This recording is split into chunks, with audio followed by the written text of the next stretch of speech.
Here's the thing about prophecy, Bible prophecy. Some people will take the prophecy in order to make it still relevant to our time, 2,000 years later or 2,500 years later. They'll take the script, they'll take those passages in the Old Testament, and they'll try to modernize them. They'll try to apply them to our modern contemporary setting, our age. Some of it seems plausible, but it makes better sense if you just continue reading what that, because usually that prophecy, when that prophecy is stated by those Old Testament Israeli prophets, it usually applies directly to their time period, to those four major world empires, ancient Babylon, ancient Egypt, ancient Assyria, the ancient Greeks, the ancient Rome. Usually it applies to that time period, and when you continue reading on where those little prophetic statements are made, if you get the context, it makes way more sense if you just look at it, and it's within that, as applying to their time period, give or take 100 or 200 years.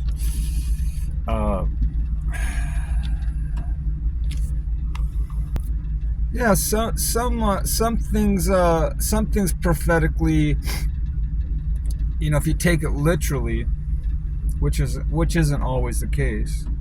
Sometimes it's a lot of metaphors, it's a lot of hyperbole, it's a lot of exaggeration. There is exaggeration in scriptures. Jesus used exaggeration all the time, and the people do it. That's the normal way of communication when you want to really emphasize a point.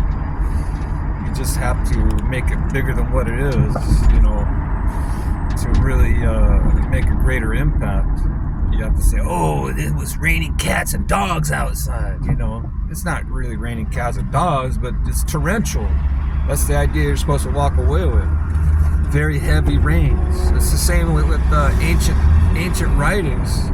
They use exaggerated speech all the time. Oh, this is more than what it was before, This is the very last days. The last of the days. Well, it wasn't the last of the days. Look, 2,000 years, Israel's still around. Syria's still around. Egypt's still around. They may not be global superpowers anymore, but they're still in existence. Persia's still around. Iran, which is Iran. Iraq, which is Babylon. Greece is still Greece. Athens is still Athens. They haven't changed their name. Rome is still Rome. What else? But you see what I mean? Just because you have these variables,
they threw stones at them, their colleagues, or the religious establishment, especially the religious establishment. It wasn't so much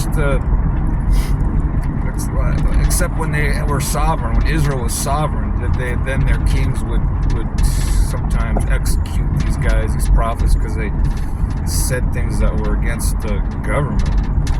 And so they'd be executed, or thrown in a dungeon, or tortured, or whatever, or disciplined most severely for speaking out against the government. They'd be flogged, they'd be crucified on a cross, and they'd be made an example of, so that you wouldn't nobody else would defy authority.